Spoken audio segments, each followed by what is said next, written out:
What is up? Welcome back to another episode of Footy with the Boys. A good weekend of footy all around. A Halloween weekend, some spooky results for some clubs. Mike, how are we feeling? Feeling good. Happy Halloween to our listeners. Happy Halloween, Manchester United. Getting your scares in early. Very scary. We got the UCL final kit here for Man U. I see a beautiful toffee kit on you, Mike. Had And to then represent. Nick, how are we doing in the Marseille kit? Yeah, Pierre-Emerick Aubameyang, Aubameyang blood clot Yang, as Almost troops likes to call him. brutal. Shouts out. Yeah, dude, doing good. Good weekend. Got to watch Man U get a little hint of reality and Arsenal with a big win. So can't complain. No complaints. What a weekend you had, the Manchester Derby. We'll get into that, but there was another big rivalry game. It was El Clasico. Just want some thoughts on him Bellingham. He is just him all around. Jude Bellingham. God damn, he had a banger for the first goal, and then the winner as well. Mike, is it an echelon of Mbappe, Haaland, and Jude Bellingham now? Is it kind of those three to lead the next generation, you think? Yeah. Yeah. We talked about this earlier the other day, and yeah, I think you're right. The way he's scoring goals is just unreal, especially playing midfield. And kind of before this season, I would have rated him around the Pedris, the Gavis, some of the other young midfield talent who are very good, but he is a step above. He looks like the best player in the Madrid side, and that says a lot. He looks like the best player on the field in any game he's in, and yeah, what a way to start your first El Clasico and win it at the death. And his first goal was just an absolute banger. Nick, Barca, how pissed they got to be that they I think we're the better team on the day in terms of actual performance, but Jude Bellingham just is just Yeah, Jude bro. Bellingham. Does what he does.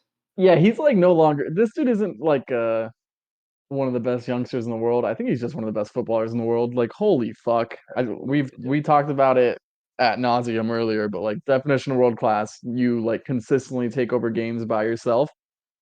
That's what he's doing, and he's doing it with goals too from the fucking midfield. That's insane. Um, and like, I mean, he's not traditionally a 10. I know he plays more as a 10 for them, but yeah, I don't know. That watching him do the celebration with the rest of Madrid fans is fucking sick. Yeah, All the the Madristas absolute out there. winner. I That thought he was was wearing football pads for a minute there. That was weird. I do have a little bit of a take with the celebration though. I think his arms are too high. I think he's got to like spread them out a little bit more. I don't know. They feel high to me. mm, I'm No, Trying gonna to go ahead and critique in his trust Jude game, so Bellingham on we'll his critique his celebration. celebration instead.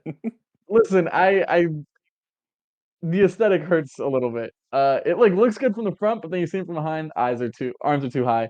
So just like everyone else, he has things he can improve on. But yeah, what a fucking player. And El Clasico, always a joy to watch. Honestly, this one kind of flew more under the radar with Messi and Ronaldo obviously not being there for a while, but like I don't know, it didn't feel as hyped up. But it was still a really good game. Uh, although to be fair, I was mostly watching step above game of Arsenal versus Sheffield. So Of course. Yeah, a real good one there, real barn burner of Weird, Sheffield weird farmer. taking on taking on Arsenal there. And that's a great transition into Nick's featured game of the week. It was Arsenal Sheffield.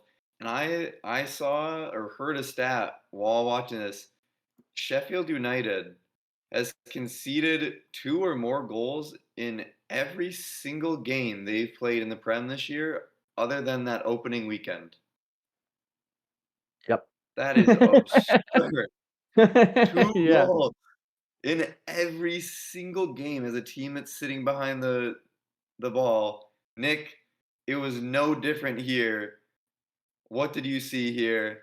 And Eddie and Ketia, what a hattie there. Yeah, we'll talk about it all. I first of all, I don't know, but this weekend stats were popping off. You know, it's his first time Arsenal get back-to-back clean sheets at home since 2021. It's been 2 Wow. years since they've been able to do that in a game Wow. versus Man City and then Sheffield. So, pretty intense, pretty cool there. Also, did you know, speaking of Eddie Nketiah, on the Premier League this year, he has more goals than every single forward on Manchester United combined. So, including Bruno Fernandes. So, yeah, we'll rub salt in the wounds over there. But yeah, Eddie, dude, holy shit, he's a story. I think I've said it before. I'm pretty okay with him playing against the Sheffields. Pretty okay with him playing against the Crystal Palaces, even. Um, and you know what? I'm not even gonna say anything bad because he had a hat trick, and I'm not here to talk shit on his name. I think people know my opinion on him. But he not only did he score a hat trick, he had three really well taken goals. The first one, beautiful cross by Rice, but like that touch to get over Austin Trusty was insane. Cool finish. Second one, just like a striker in the box reaction on a corner and just hits it top bins. And then that third goal. Oh my God. That is what I've been critiquing him most about. It feels like he doesn't have the quality to like pull something like that, like kind of sort of out of nowhere. Like it was a transition moment, but it wasn't that much of a goal scoring opportunity. So to see him bang that, I think checked off a box in my own head and really good for him. I think his like aunt died last month, and so like he was pretty emotional about it after the game. So shout out to him. Shout out to he also gave Fabio Vieira the penalty. He could have had four. But Fabio just had a little boy, so he gave it to him to score for his son. So shout out to Fabio. And then Super Tommy's first goal as an Arsenal player, just off of a corner, but 5-0. The Sheffield honestly didn't play horrible. It's a golfing class, so feel bad for them. But yeah, that scoreline did not flatter us. It was definitely a 5-0 kind of game. Yeah, Mike. Sheffield, they're hot ass. Yeah, Who man. can they beat? Like, where do Luton. you see Sheffield ending their point total on at the end of the year?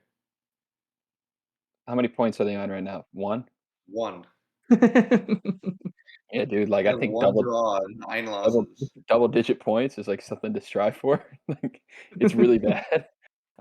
Sure they'll get double digits. That would be hilarious if they didn't, but they don't look like they can beat anybody. Burnley and Luton and Bournemouth, not good sides, but they're all levels above Sheffield. Um, Sheffield couldn't create anything. They had no shots on target, and this isn't even Arsenal's strongest side, which Arsenal's a better team regardless, but a lot of squad rotation here. Neil Smith Rowe getting in the lineup next to Havertz in the midfield as well, and Mhm, then Jakob Queer in the back line mhm. over Gabriel. A lot of switch ups. Obviously, not the strongest attacking line with Jesus not being there. So credit to Arsenal and Arteta doing or taking the opportunity to have squad rotation when you can against a lower side, and seemed like a seamless substitutions to me. Those guys fit in, they played well, and Sheffield just couldn't compete. Yep. I think it's a case of yes, Arsenal should beat Sheffield by a lot, but when you do what you're supposed to do, that's a good sign because Sheffield was sitting back for quite a bit, and Arsenal was able to open them up how they should. Speaking of another just golfing class and big result here, we go to the other top of the table team. It is Manchester City, 3-0 versus Manchester United.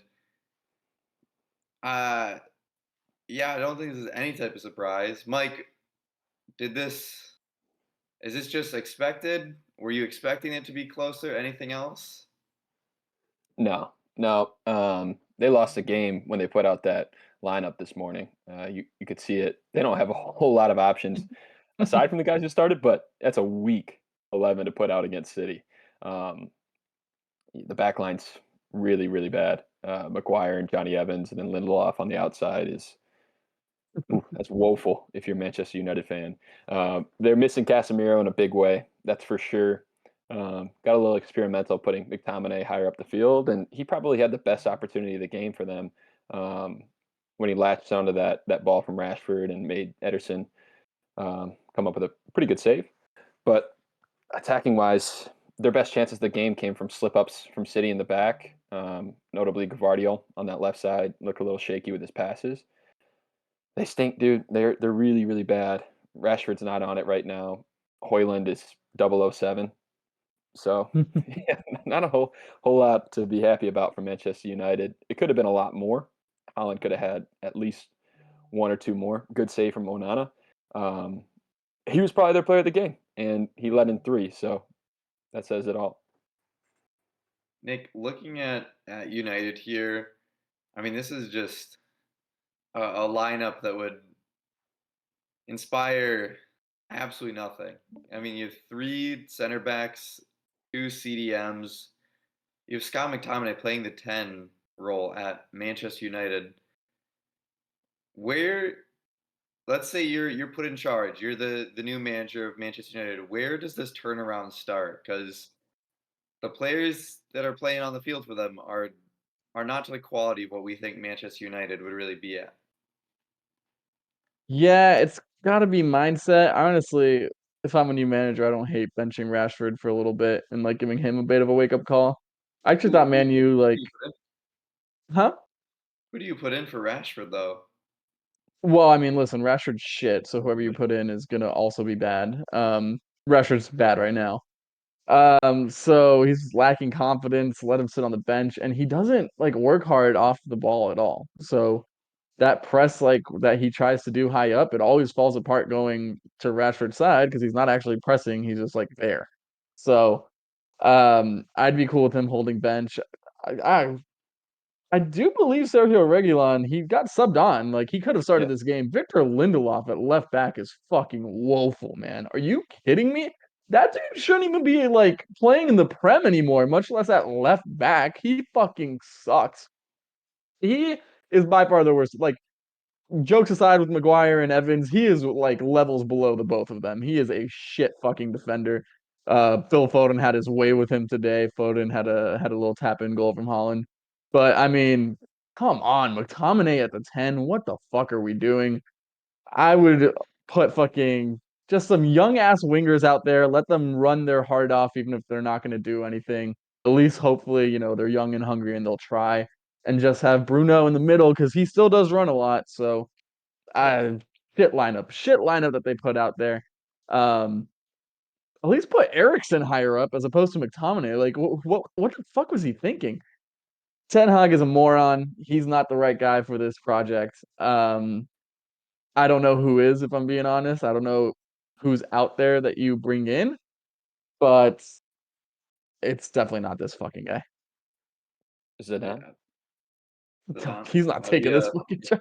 No doubt. chance I he don't wants think that. he takes over the dumpster fire. But just looking at this, like you'd think that they have to bring in a lot of people to really turn it around to actually get to a certain spot. But it's just been Eric Ten Hag advising terrible financial decisions that's led them to a point where you do have these players out there. You're spending 100 million of your transfer budget on Anthony, who hasn't done So anything. I saw Hoyland, this thing, who is super young. I Flags, don't know on that how. point. Yeah, seriously. On your point, Flags, I saw this thing that since Sir Alex Ferguson has retired, Manchester City and Manchester United have spent the exact same amount of money. The Yeah, exact same amount of money. And to see the difference Never between tell these that starting looking at 11s, the lineup. are Yeah, you fucking kidding me? Like, what? It's it's woeful. It's not just Ten Hag, to be fair. This club is fucking shambles. Greatest manager of all time in Sir Alex Ferguson, but that's really it. Like, he was aura. He attracted all of these players. He made Man U what it is, and I don't know, man. Like, this club is fucking ugh, it's gross. I don't know how you're a Manchester United fan right now, honestly. I I think it's just so wild how bad they can spend this money for so long and how it can all go bad to where now you're super heavy top loading it with these $100 million signings. that just have not worked out. Jadon Sancho, Anthony. You have all these Mount. signings that just don't work. Don't forget they dropped You 70 gotta million start on a turning around, making 31-year-old smart financial Casemiro. decisions. Like, It's tough to see. Tough to see that much money just being thrown away at such a big club there. I kind of enjoy What seeing it. it would have been so much more enjoyable if Man U and Man City were both top of the table fighting for something huge in this. But it's just you already know what's going to happen, and seeing Harry Maguire and Johnny Evans versus the best striker in the world is not exactly the most entertaining football to watch, especially with Onana being the one that can stand in Wasn't between. that, wasn't that Leicester's like center back pairing like 6 years ago? Yeah. Like, Yeah, they said, "Well, hey, they won the Prem. We're getting that back, getting the band back together, bringing Jamie Vardy up top instead of Hoyland and They the gave party." City no issues today. City played no, some really nothing. fluid ball, which was attractive to watch.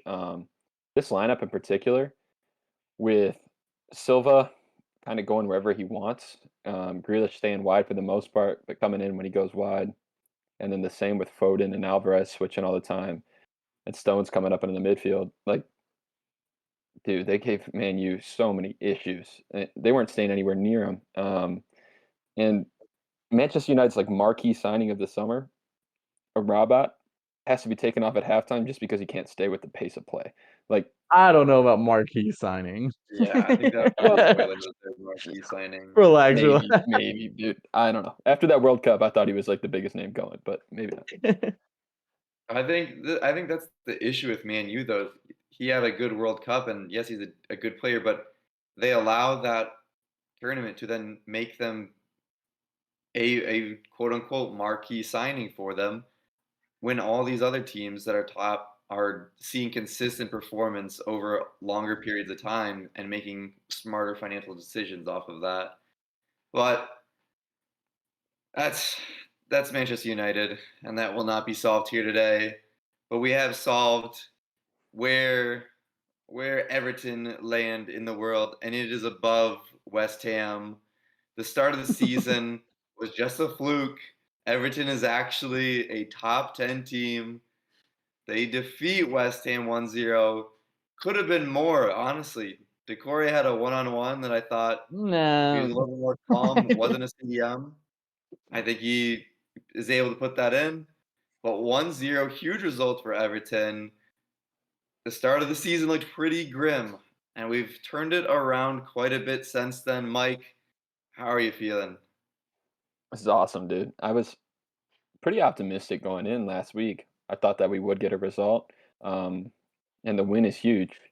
And that's the type of win we're going to get against a quality side, a 1-0, where we sit most of the game, let West Ham have a majority of the ball, and then we go on a few counters. I thought Decore's miss was not as bad as Jack Harrison. Jack Harrison had one in the first half where he just kind of fluffed the Yeah. shot, took too Dude, it much was like time. 3-on-1. That was crazy. I know he had options for pass or shoot, and he just It kind was of so bad, yeah. took too long. But he's been good, so I won't ream on him too much. He's Um, definitely trying a lot, which is good. yes, that's what we need out of our Yeah.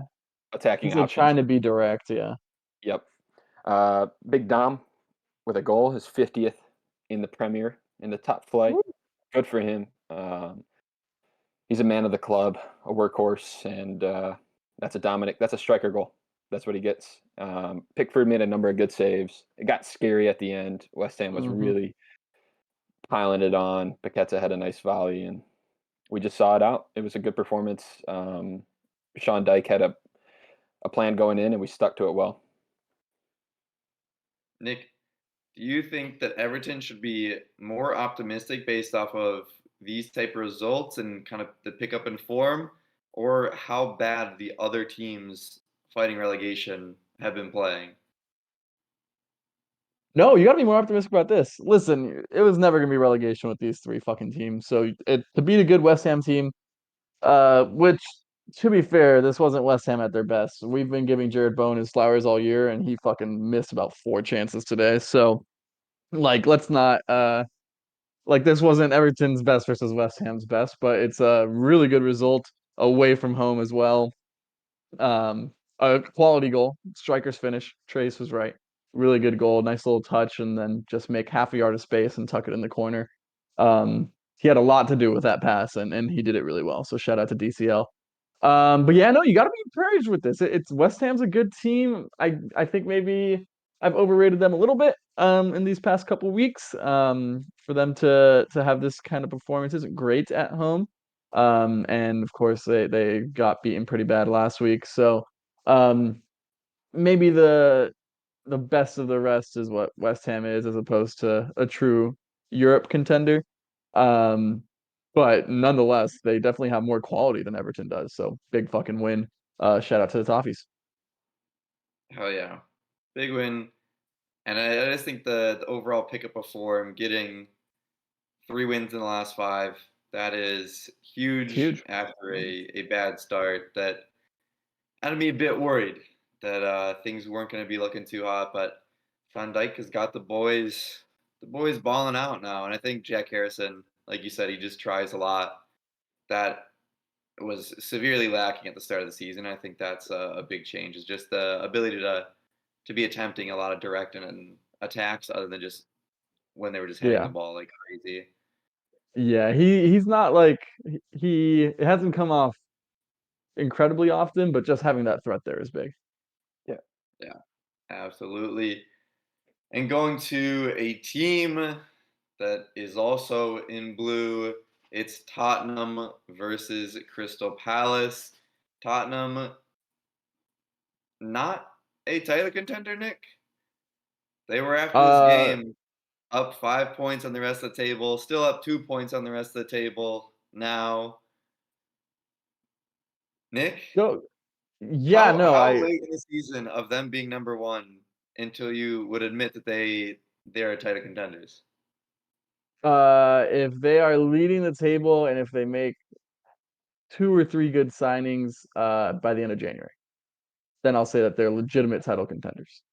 Uh, and we're nowhere fucking near that. So, um, again, pretty over-reliant on 2 players. I don't know if you guys watched this like game on in its entirety. They didn't look that great, if I'm being honest. I, a win's a win, especially at Selhurst, not an easy place to play.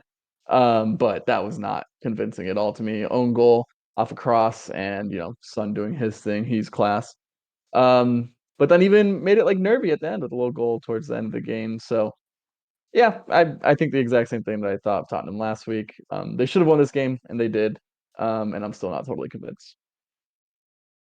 Mike, what are your thoughts on Spurs title contention and how they looked, and maybe the form of Son Heung-min? They're a legit team. They have nothing left to prove, I don't think. Um, but I still don't What do take you them mean they have nothing left wildly to seriously. prove? What? They've proven they're a good side this year. Like I'm not gonna say that. Wow, they gotta beat this team or beat this team. No, they've done it. They've done enough to say that they're a good side and a Okay, top I'm four not side in saying the league. they're a bad side, but this is I a team don't. that's never won a trophy. Like, what are we They haven't won a doing? trophy. They haven't But won a we're trophy. talking this year. We're not talking in history. We're We're talking the talking about current now, form. and I Yeah, think dude, the I team is think pretty good. uh, Like, do I think they're gonna win the title? No, no. You won't convince me they're gonna win the title until they're like up by a wide point margin and there's 4 weeks left in the season. That's how uncomfortable I feel with Tottenham. I wouldn't put money on it.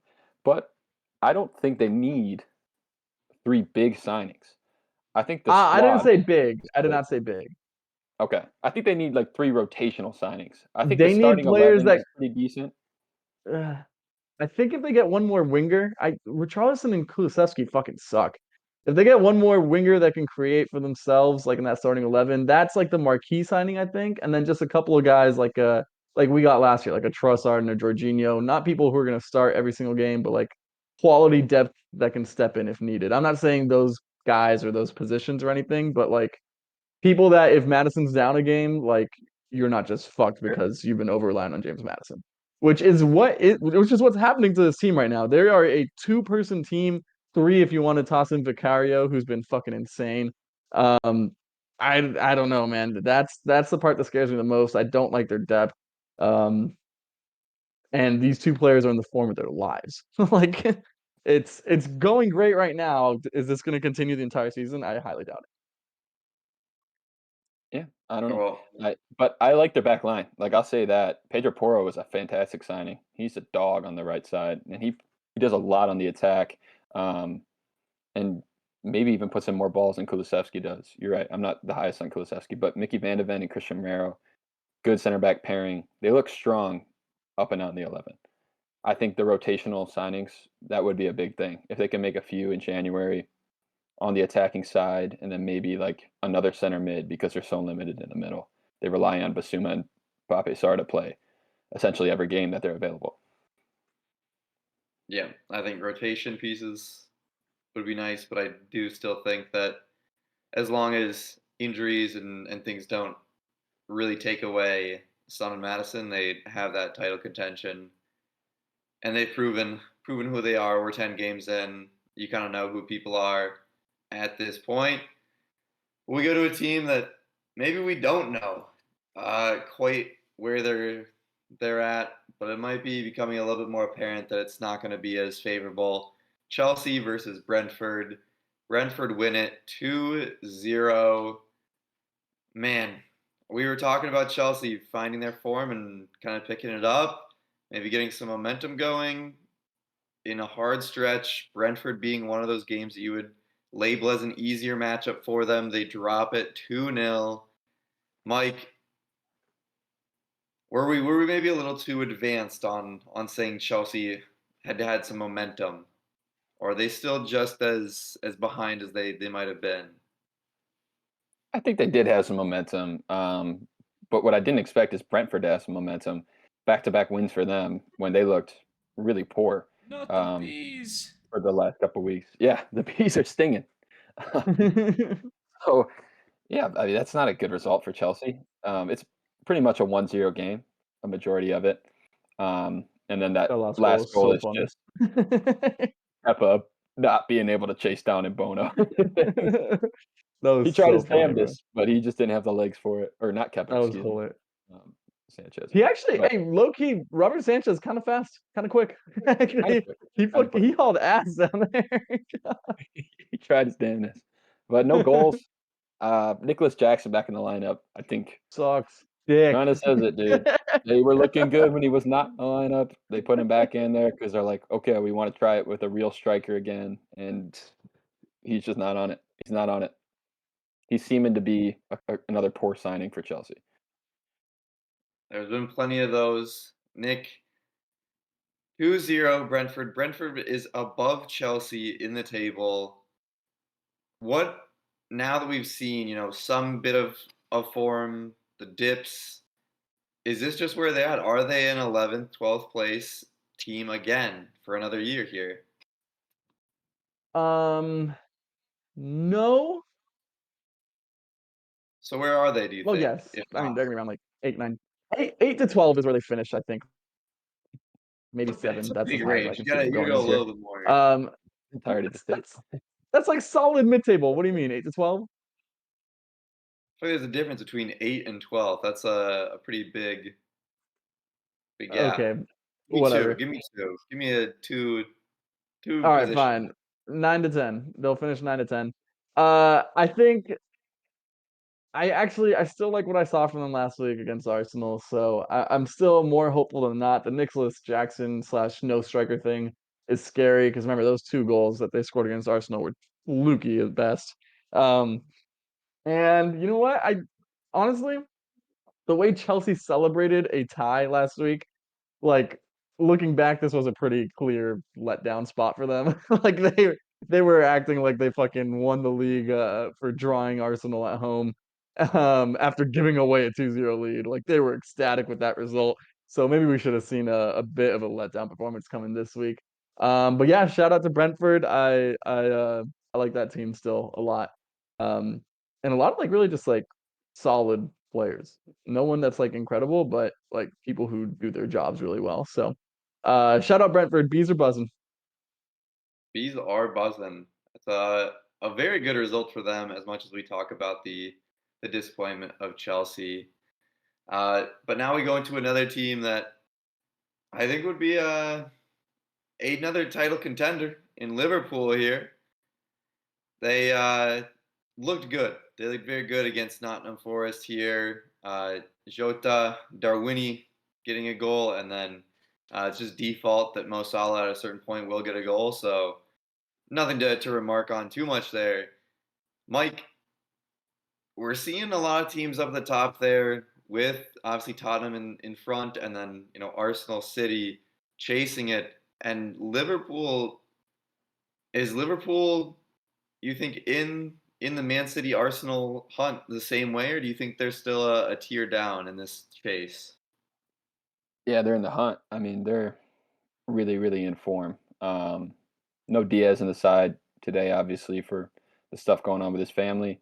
Um, Craziest shit ever. Oh my Crazy god. stuff. Yeah, insane. But they didn't miss him. They have enough quality up top with the players who are available that they they won easily. Jota's goal is good.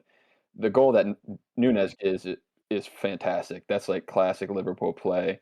Hmm. Everybody being involved, and then a ball just being rifled across for the striker to finish.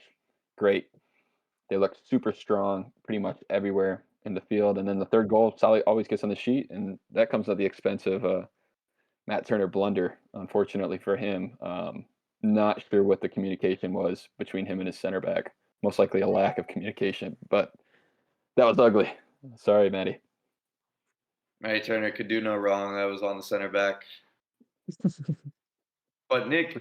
about kind of how Liverpool's fared this season and talking about this title race, obviously you might have a different opinion because you are kind of backing one of the horses in it in terms of Arsenal.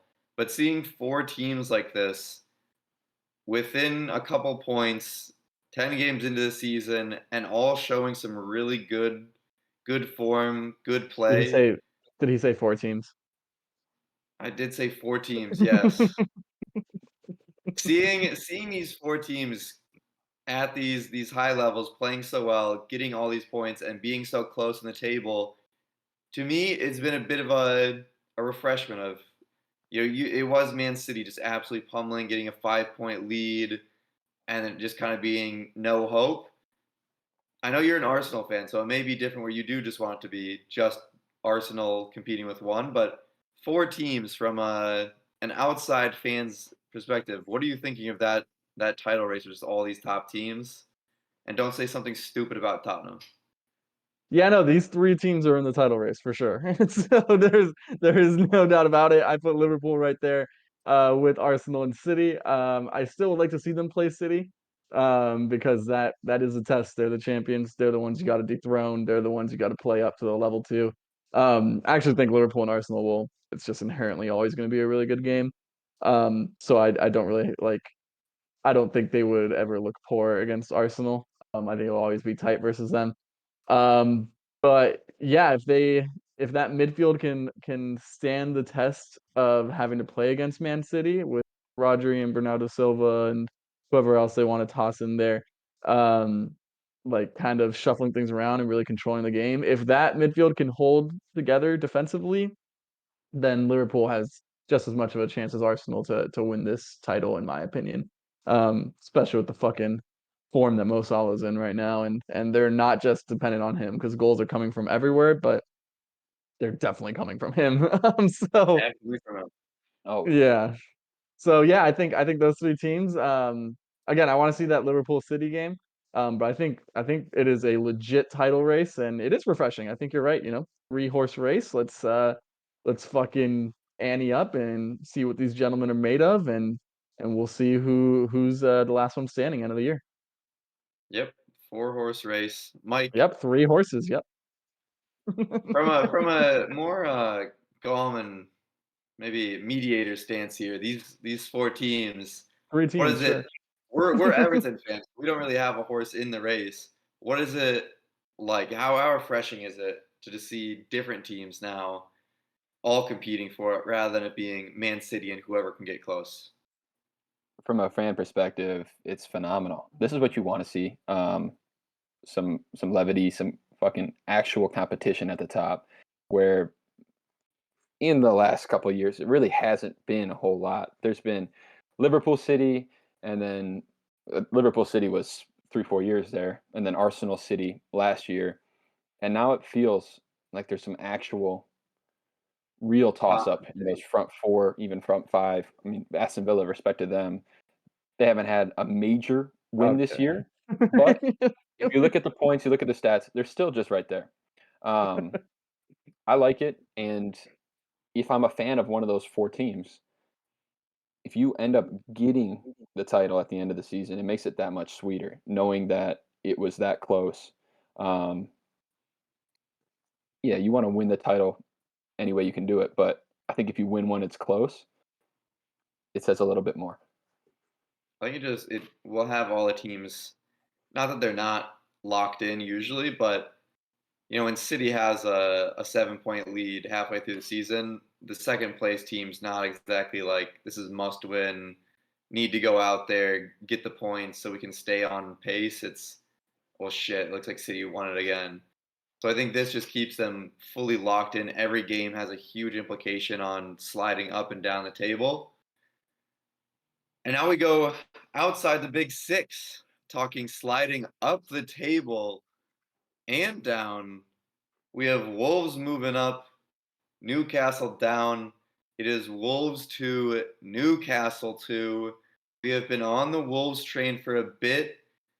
Producer P, you are our resident Wolves fan. What do you think of this game? Uh, Special feature here. Best logo, best team in the league, Champions League bound.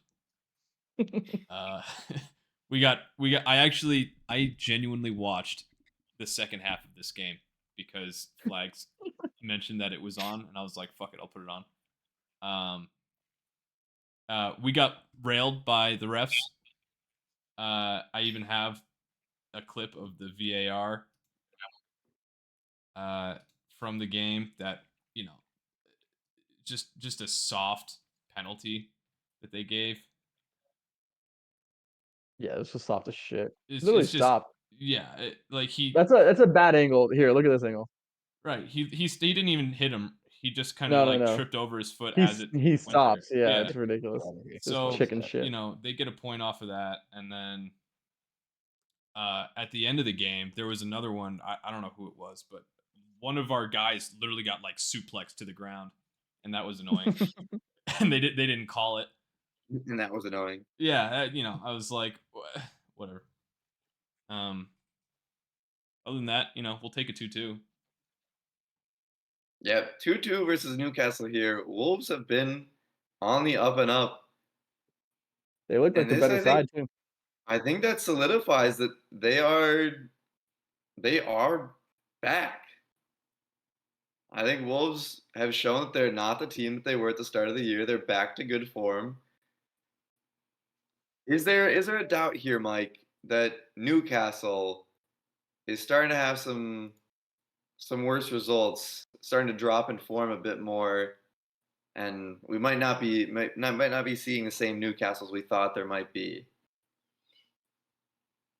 I really don't know what to make of it. The last couple of weeks, they've looked like the best side in the world, and then they tie Wolves, and like they've stopped PSG 4-0. That's hard to do. Um, and then Wow. I don't know. And then Wolves, I mean, credit to they're playing some good ball. And they come down and they're down 1, 2 times in the game. They fight it back, to draw. Um, I think Newcastle is going to really struggle to push for Champions League soccer this year. I think they're going to be in that Europa mix. They don't look good enough to compete with the top 4 teams. No, I don't think so. I think Nick, we were just talking about the title charge and all the different teams that have picked up form, and although you might not think Tottenham is a title contender, they are certainly back hitting top six expected form where you're doing very well. We didn't have that. We had some teams dropping off. Liverpool was not in form as much last year. Tottenham wasn't. Manchester United and Chelsea still aren't. But two of those teams are back up. It's making it a lot harder to get into that top 4 slot that we saw Newcastle in and thought they might be building off of. Do you think it's a case of Newcastle falling off the results or just other teams building up that competition? Yeah, it might be a case of Eddie Howe, dude. Like, I don't know if he's the guy who's gonna be consistently have you challenging for top 4. Very cool what he did last year, but like you said, with other teams gaining form, um, yeah, I don't know. I don't know. I will say, I did not know this. I thought it was still Lopetegui or whatever the Spanish guy's name was, but Gary O'Neil is the Wolves manager, and I actually really, really like what he did at Bournemouth last year. Um, and he's starting to like turn it around at Wolves. So, I do think he kind of reminds me of like an Eddie Howe, but like when expectation is to finish mid-table as opposed to finishing the Champions League, it works a lot better. So, Yeah. yeah, Newcastle, you nailed it. I don't think Tottenham's in a fight for the title, but honestly, I still kinda like Newcastle's overall squad better, but they definitely don't have someone like Son, and at least off of performances, they don't have someone like Madison at the moment. So, um, you gotta think they're just a cut below that Champions League level. And I still expect them to play fucking hard. It's hard to play at St. James, so I expect them to do well in the Champions League group stage still, or at least perform well. I don't know if they'll get through, even though I still think they will. But yeah, another top 4 run this year, I think, is looking increasingly unlikely with how kinda how Trey said, how inconsistent they are. Yep. And inconsistency is a bit of a theme among the teams that are vying for spots in Europe. We move to our next game, Brighton 1-1 versus Fulham. They were up 1-0 for a bit there, and I just feel like Brighton, they've had these games where just you can't fully get behind Brighton being a team that you're saying, yes, I know what they are, because they do drop these points and they play so well some teams, and then I think Fulham pull out a good point for them here. Mike, what are your thoughts on Brighton at the moment? Where are they finishing? Who are they above? Who are they under?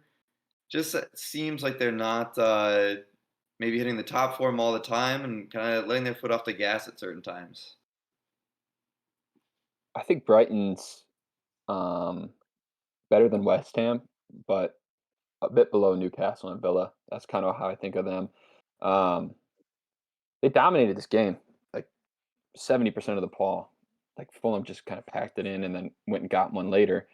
But I think there's some similarity between Brighton and Newcastle with expectations, and it comes off of last year's results. They finished so high, and it was so unexpected um, that we have a little bit of an unrealistic expectation for them getting results consistently. When Brighton has a very young squad, a lot of new players, still a relatively young coach who's got, I mean, a 1 year of Premier League under his belt, but they're going to struggle against the better teams, and they even struggle against Fulham here. This is not the strongest lineup I've seen. They're missing some guys, but Still no when you have Fati starting. still not Fati starting, and that's kind of weird when you have an Adam Lallana starting, who before he went to Brighton, he was washed at Liverpool, like washed for a number of years there. Yeah, I still think they'll finish comfortably in the top half of the table around the 8-ish mark, but I don't have like aspirations for them to really even pursue Europa League. Nick, a quick shout out to you. Ferguson still scoring, although a disappointing draw. Yeah, they need to play Feel him more, bro. well, hats off. Like, He's good. Hats off to you. they need to play him more. He's a good player. Danny Welbeck is, like, solid, but Ferguson's, like, for real. Like, fuck. Yeah. Yeah, no, I agree with everything Tracy said. This Brighton team doesn't inspire too much confidence. Again, you look at that midfield, ugh, gross. Like, not good Oh, enough girl. to The not who the skull do? girls. They're, not good enough to challenging, like, where we thought maybe they could, so, I also just totally agree. realized they have a little bit of yellow in their logo right here. Um, that fucking kills it for me. I thought they were. I liked their logo before. No mas. All In-depth right. analysis. In-depth analysis on Brighton. The yellow is a no-go. Yellow's a no-go, bro. Sell Brighton, Hove and Albion off of that one. Keeping with the B vibe of Brighton, we had an all B matchup with Bournemouth and Burnley. The alliteration is crazy. Nick, you have been a cherry since about 3 or Yeah. 4 weeks ago. How sweet does this one feel? You did make some guarantees on this one. He put I some did. stakes on. I guaranteed a 2-1 result. I guaranteed a win for Bournemouth. I said if Bournemouth loses, I am out. I will never have to talk about Bournemouth again. I'm done. They got the win versus Burnley, and I am here to tell you I'm still out. That was not a good game. They did not look good. Any sort of confidence I had in them, even with the win, honestly, and like Burnley could have tied it. Very very close offside call towards the end. So I'm done with the cherries. Mike, are you gonna step in his place? No, man. No. Like, you don't get any sort of props for beating Burnley or the Yeah. other of the 2 promoted teams. I think they're still comfortably the worst of the rest, excluding those 3 teams. Like, maybe they'll catch Nottingham, Everton, pull them on, like, a fluke day and get it resolved or beat us. But they look levels below. One bright spot, Antoine Semenyo getting a goal. He looked really good at the start of the season, and then he's been in and out of the lineup. But I really like that guy. Yeah, I think for he's real.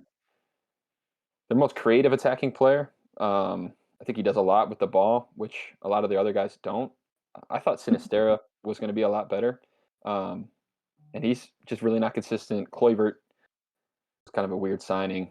He's not as good as maybe people anticipated. So this is a standard result for them. They should get this win, but my expectations for them are staying the same as the last couple of weeks. Yeah. They are who we thought they are, as a great man once said. And they are just not that good. But they still get the job done. Moving to another game that really there's no props to be given out too much here, but they got the job done. Like we've been saying, it's Aston Villa versus Luton as our last game. 3-1 to Villa. Musa Diaby getting on the score sheet, and the beautiful OG, double OG, one for each side, coming out in this game. Mike, Nick, either of you guys, I'll kick to you. Do you have any thoughts on a Luton Town game for Aston Villa? Nope. Yeah. All Well, right. Villas could score some goals, dude. They score the hell Villa out of can score some goals and Luton cannot. Yeah. Nice charity by Emi Martinez to give Luton a goal here, What a just so guy. they could have something on the score Well, sheet. Props, class He move, had class move. one shot on target, bro. Aston Villa has been doing rather good this season. But that is it for our Premier League review for this week. We move into the U.S. men's national team quarter, where I will keep it short.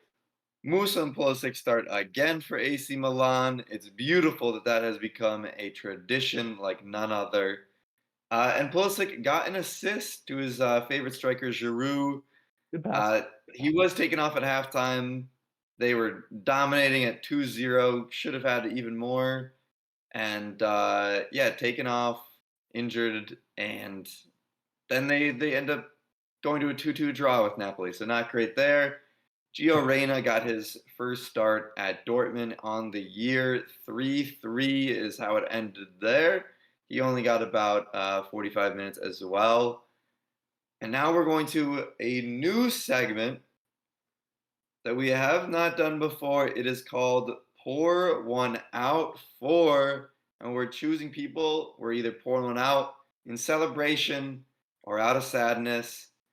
And Nick, we will start with you as the genesis of Pour One Out. Who are we pouring one out for today? We are pouring one out, gentlemen. I hope we got the crack. Pour one out to Super Tummy Tomiyasu. Shout out for first goal in Arsenal colors. Wasn't pretty, but he is the kind of guy who does all the dirty work. Doesn't get as much love as he deserves. Been fucking rock solid this past like 6 weeks. So shout out to Tomiyasu. You deserve the goal. Happy to see you smile, brother. Perfect. Yeah, I would not predict you to Yeah, be I doing did fucking too hot with the spelling on that one, Palmer. Don't you worry. But Palmer, you have become a star of the podcast, and you have a pour one out for your Wolves. Who are we Oh my pouring one God. out for? All right. This one should definitely be able to get the crack. Hang on. Oh yeah. Oh yeah, That was hot. good. That was nice. Was mine not good? No, I did. It cut it out, Yeah, unfortunately. I didn't pick up yours. My pour one out is to our poor boy Pedro Neto, who went out at the end of the game with a hamstring injury. I've since heard that he is our best player, so you really hate to see that. Hopefully, he'll be back by next week, just shining and stretched out and whatnot. And stretched out and Yeah, whatnot. it was a real shame to watch because he was running down the field with the ball, and then it looked like his controller died in a FIFA game, and he just like started moving off to the side, holding it onto his leg, and I was like, shit. So Pouring out for Pedro. I have to pay respects, Pouring bro. out for Pedro. Mike, we have you up next. You have options here, it looks like. Who are we pouring one out for, or who are we pouring multiple out for? I'm gonna start even somewhere else, dude. We're gonna go away from professional soccer for a second. I'm pouring out for my brother, Nick Tracy, and the Indiana men's club soccer team who won the regionals today in tremendous Woo! fashion, securing an automatic bid to nationals in Texas. Crazy state of affairs. They went down 4-1 in their first game of the day, came back to win 5-4, in which sounds like a crazy game, and then held on to win the final. Congrats to you boys. You deserve it. And then I'm pouring on out for Ilkay Gundogan. Scored the goal, the first goal of the match in El Clasico. Had Barca going. Looked like our best player. Has looked like our best player for a number of weeks now, fitting into that midfield really well. And I wasn't so sure about the signing. I knew he was class, but he's an older player, and we have a plethora of midfield talent. But he is really stepping up. And after the game, he made some statements that were sort of controversial, but I kind of resonate with. He was disappointed in the state of the locker room, with the Barca players not really being as disappointed or upset or having the fight that they should in a rivalry matchup with Real Madrid. He said he did not come here for this. He came here to win. He came here to compete. So that's what I want from one of the veteran players in our squad. That's the kind of mindset that we need, and hopefully it serves us well for the remainder of the season. Yeah, Gundogan's a good one to pour one out for, because I go into my pour one out for, and I am not just choosing Gundogan, but all of Barca, because goddamn, in El Clasico, you're in the lead from early on, you're playing better, and Real Madrid, without a striker, gets 2 goals from Jude Bellingham, who, yes, we're saying he's not just a really talented youngster, but god damn it, he is so young, and he wants to stay at Real Madrid. Every quote about him, oh, do you ever want to go to the Prem? He goes, I'm going to be at Real Madrid for a while. Barca has a boogeyman that does not want to fucking leave their closet. They are going to be dealing with him for a long time, and he is showing just how hard he is to deal with. Even being up in a game, Jude Bellingham scores a brace to win it for Real Madrid, a complete game changer. And obviously, you still have Mbappe on the cards to get potentially going. Pour one out for the Barca fans. They are just going through it. Already lost El Clasico. Jude Bellingham is at Real Madrid and wants to stay. And the potential of Mbappe coming next summer. Scary hours. God damn. Pour one on out for them. That will be it for our show today. We'll be back with the previews later this week. But boys, before we go, any parting thoughts? Mike, I'll start with you. Up the toffees, baby. Let's keep this train rolling. Hop on if you Keep don't have it a team right now. rolling. We'll take some more American toffee fans. Oh yeah. Nick, final words. Hep wanted Bellingham and Declan Rice at City to play with Holland and the rest of that team. Shout out to Real Madrid and Arsenal for not letting that happen. So up the Arsenal. Those players are different gravies. Up the Arsenal. My parting thoughts are what a slick little way to put Declan Rice and Jude Bellingham, saying they're both the different gravy. I think there's some differences in the gravy being served between the two. But you know what? Nick has no chance for rebuttal because that is it. We are out. And we will see you next time. Peace.